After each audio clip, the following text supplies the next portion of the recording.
The day I watched a fully grown woman sprint after a garbage truck while clutching a silver stopwatch, all so she could catch me violating a trash can rule, was the day I realized I hadn't moved into a neighborhood. I'd accidentally moved into a tiny suburban dictatorship. I'm serious. This woman treated city garbage collection like a military operation, and somehow I had been labeled the enemy. Her name was Brenda, and she was the HOA president of Desert Oasis, a neighborhood tucked away in Scottsdale, Arizona. If you've ever seen a place so obsessively neat that it starts feeling unsettling, that's Desert Oasis. Beige homes, beige rock landscaping, beige walls, beige regulations, beige smiles.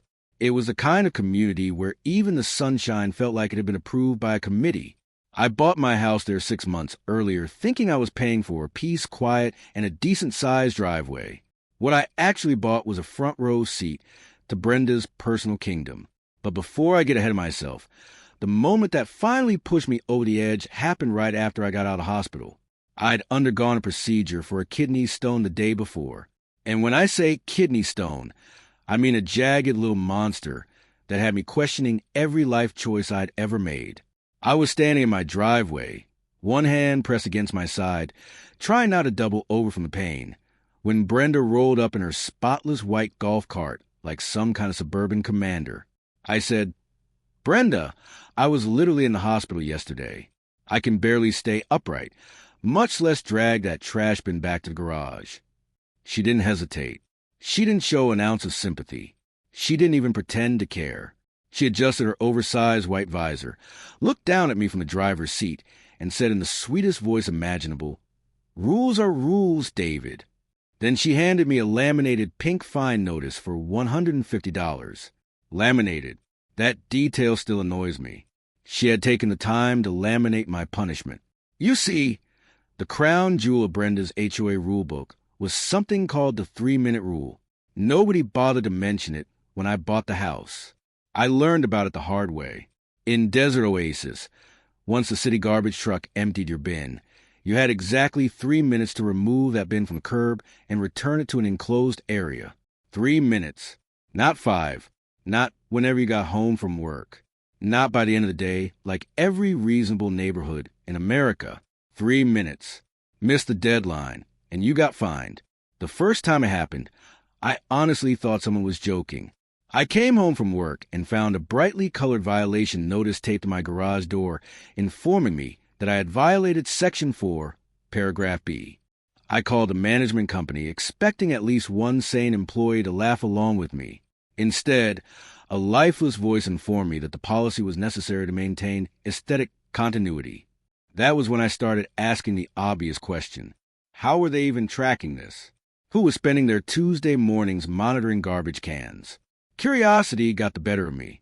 I bought a trail camera, the kind hunters used to watch deer, painted it beige so it would blend in, and zip-tied it deep inside the saguaro cactus in my front yard.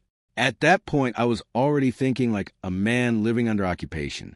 The next trash day, I got home, pulled the SD card, and checked the footage. What I saw nearly made me fall out of my chair laughing. The garbage truck arrived, emptied my bin, and drove away. Right behind it, less than 20 feet back, came Brenda in her golf cart. She parked next to Ben. Then she lifted an actual analog stopwatch into the sunlight. She clicked it, and she waited. Not roughly 3 minutes. Not close enough. Exactly 180 seconds. The entire time she stared directly at my house. The second the timer hit 0, she wrote the citation. That was the moment I understood something important. I wasn't dealing with a reasonable rule. I was dealing with a person who needed that rule to exist. Brenda didn't care about keeping the streets clean. What she cared about was obedience. A few weeks later, I was trapped in the middle of a Zoom presentation for work. One of those miserable meetings where your boss is watching, regional managers are on the call, and everyone acts like quarterly reports determine the fate of civilization. Halfway through the presentation, I heard the familiar hydraulic crunch of the garbage truck outside. My stomach immediately sank. I checked the clock. 3 minutes. I tried to stall, tried to finish the meeting, tried to buy myself time. I couldn't leave. By the time the call ended and I sprinted outside, there was already a red notice taped to the lid of my trash bin. Final warning, $500 fine. Payment due within 14 days, or lien proceedings will begin. $500 because a plastic garbage can sat on a concrete curb for 14 minutes. That was the exact moment something inside me changed. Not anger, not frustration, something colder. I remember standing there in the Arizona heat, holding that red notice, and thinking, fine, if this is the game we're playing, then I'm done playing it like a reasonable person. I walked inside, grabbed the HOA rulebook, and started reading. Not skimming, reading, page after page, late into the night. Eventually, buried deep inside that swamp of bylaws, I found a sentence that mattered. Trash receptacles must be returned by the homeowner or an authorized agent. An authorized agent. Notice what it didn't say. It never said the agent had to be human. Now, I'm stubborn, petty when properly motivated, and just responsible enough to know I probably shouldn't build a motorized trash can system myself. So instead, I tracked down a guy named Wyatt. He lived out in Tempe, repaired drones for a living, built strange machines on the side, and looked like sleep had personally declared war on him. The moment I stepped into his garage, the garage smelled like melted plastic, metal filings, and a lifetime of questionable engineering decisions. Perfect. I explained exactly what I wanted. Wyatt stared at me for a few seconds, blinking slowly. So let me get this straight, he said. You want a trash can that drives itself back to the garage? That's exactly what I want. For a moment, he looked disappointed. Then he shrugged and said, honestly, I was hoping for something more exciting, maybe weaponized. 3 days later, he called me back. Waiting in his garage was a city-issued blue trash bin mounted on a welded steel frame. Underneath were wheelchair motors, oversized rubber tires, a marine battery, and enough exposed wiring to make an electrician nervous. It was the ugliest machine I'd ever seen, and I loved it instantly. The thing topped out at roughly 2 miles per hour and sounded like an old appliance full of loose bolts every time it moved. It was magnificent. The following Tuesday, before sunrise, I rolled it to the curb and went back inside. Then I made coffee, sat by the front window, opened the trail camera feed on my monitor, and held the remote control in my hand like a man preparing for battle. Right on schedule, the garbage truck arrived. It emptied the bin and continued down the street, and right behind it came Brenda. Like always, she glided up in her golf cart, parked beside my trash can, clicked her stopwatch, and began counting. 2 minutes, 55 seconds. I pressed the button. The machine didn't start moving so much as violently wake up. It let out a horrifying metallic shriek, lurched sideways, shook like it was possessed, and then began grinding its way toward the garage, slowly, relentlessly, like a haunted blue tortoise. Brenda nearly jumped out her skin. She dropped her pen. She stepped out of the golf cart. She stared at the bin, then at the stopwatch, then at my house, then back at the bin. "What in the world is that?" she shouted. I stayed comfortably inside and kept steering. By the time she tried sticking a violation notice on the side, the machine gently bumped into her white sneaker and continued forward without hesitation. Slow, steady, completely fearless. She recoiled as if it had bitten her. And that's when things somehow became even funnier. Brenda called the police. A few minutes later, Officer Martinez arrived in an SUV.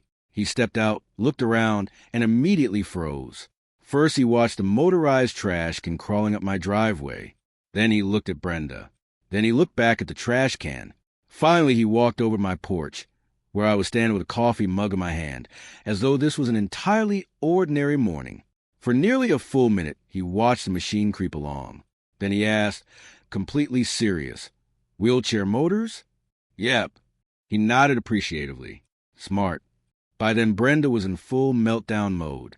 She demanded citations, confiscation, arrests, possibly divine intervention. Officer Martinez finally interrupted her and explained that the police department did not enforce HOA regulations. My trash can wasn't violating any criminal law. And according to him, the thing moved so slowly it couldn't run over a sleeping turtle if it tried. That was the first time I saw a genuine panic flicker across Brenda's face. Word spread quickly after that. Trash day became neighborhood entertainment.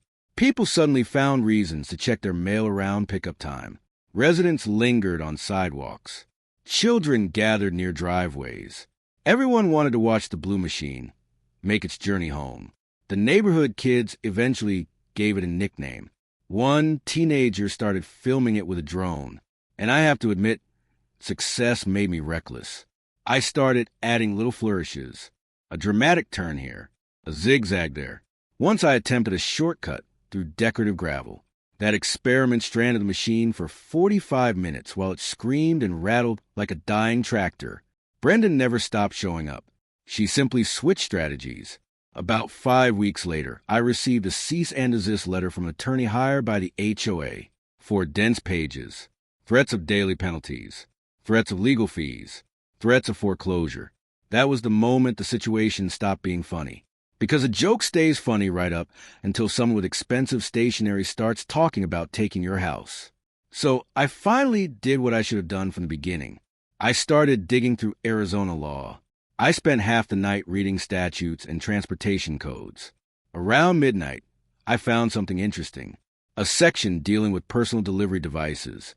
Power machines designed to transport property along pedestrian routes. The more I read, the faster my pulse got. My ridiculous trash can check every box. Power machine? Yes. Moves property? Yes. No human passengers? Definitely yes. But the most important section was near the bottom. State law specifically limited the ability of local authorities to prohibit these devices when doing so would conflict with state regulations. That was a twist Brenda never saw coming. She thought she was fighting an annoying trash can. What she'd actually done was start a battle with something protected under state transportation law. The next morning I took action. I filed paperwork, paid fees, completed forms, printed certificates. And by Friday, I transformed that ugly blue bin into the most ridiculous legal exhibit Scottsdale had ever witnessed. Reflective tape, a flashing orange warning light, official registration documents mounted in a clear protective sleeve. The thing looked less like a trash can and more like a government contractor. The following Tuesday, Brenda arrived with a new plan. She parked her golf cart directly across my driveway. Apparently, she believed she'd finally cornered me. I waited 30 seconds, 20 seconds, 10, 5. Then I hit the remote. The Blue Machine rolled forward and headed straight toward her cart. It reached the bumper, touched it, and kept pushing. Its wheels spun. The orange light flashed. The motors whined. The cart rocked slightly. Then I walked outside carrying a folder. I pointed at the registration paperwork and calmly informed Brenda that she was interfering with the operation of a state-registered delivery device. The expression on her face was priceless. She wasn't angry anymore. She wasn't even outraged. She looked confused. Completely, utterly confused. Which meant their fines had no legal weight. Even worse for them, their efforts to prohibit the device had wandered into territory that exposed the HOA to potential liability. Then I reached into my folder and handed Brenda something she definitely wasn't expecting. An invoice issued by my company. It listed delay fees, interference costs, and administrative expenses resulting from the HOA's actions. The room absolutely erupted. People started talking over one another. Several homeowners laughed out loud. A few even applauded. The attorney sat there staring at the invoice for a moment before slowly closing the folder in front of him. Then he packed up his briefcase. As he walked past me, he muttered something that sounded suspiciously like respect. And then he left. Just like that. He walked right out and left Brenda sitting there alone. She was still clutching that little meeting gavel, like it might somehow save her. Instead, she looked like a balloon that had suddenly lost all its air. With dozens of eyes fixed on her from around the room, she finally did the only thing she could do. She dismissed every fine, every single one. The warnings, the penalties, the threats, gone. And the very next Tuesday came my favorite moment of the entire saga. I stood on my front porch with a fresh cup of coffee and waited. The garbage truck arrived. The garbage truck left. 1 minute passed. Then 2. Then 3. No golf cart. No stopwatch. No Brenda. For the first time since I'd moved into Desert Oasis, trash day was just trash day. A handful of neighbors stood on their porches watching. Most of them were smiling. It felt less like a normal morning, and more like people waiting for the final act of parade. So I reached into my pocket, pulled out the remote, and pressed a button. Immediately, the blue machine sprang to life. The motors groaned. The frame rattled. The orange warning light started flashing. And that ridiculous creation began its slow crawl back toward my garage, grinding, clunking, complaining every inch of the way. It sounded terrible. Honestly, it sounded like a washing machine losing an argument with a lawnmower. But to me, it was the most beautiful sound I'd ever heard, because it wasn't really about the trash can anymore. It was about something else. What I learned through all of this is that petty people depend on exhaustion. That's their entire strategy. Not intelligence, not courage, not strength. They simply hope you'll become too tired to resist. They count on you deciding that keeping the peace is cheaper than defending your dignity. And sometimes they're right. Sometimes fighting back costs more than it's worth. But every now and then, if you're stubborn enough to read every page, patient enough to wait, and determined enough to keep standing your ground, the whole little kingdom starts collapsing under the weight of its own nonsense. That's exactly what happened to Brenda. She built her authority on rules nobody questioned. The moment someone finally did, the illusion disappeared.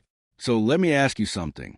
When someone abuses even the smallest amount of power simply because they can, what's the better choice? Stay quiet and preserve the peace? Or make the lesson so public they never try it again? And if you ever had to deal with a difficult neighbor, an overreaching HOA board, or some self-appointed ruler who thought they controlled everything outside your front door, I'd love to hear your story.